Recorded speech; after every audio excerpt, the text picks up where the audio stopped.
Hey. Can I see your passport, please? You don't have a passport? You cannot enter Denmark without a passport. Det, som den her syriske mand, som kommer fra Tyskland, han åbenbart ikke ved eller ikke har taget højde for, det er, at der kort forinden er blevet indført paskontrol ved grænsen mellem Danmark og Tyskland. Så da han bliver standset af politiet på den danske side af grænsen, der bliver han afvist, vendt om og sendt tilbage til Tyskland.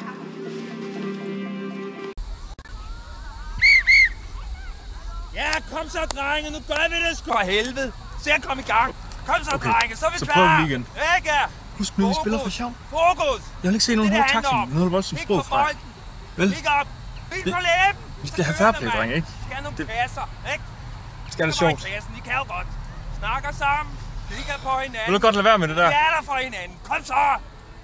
Jeg gider simpelthen ikke høre på det mere. Det er hver eneste gang.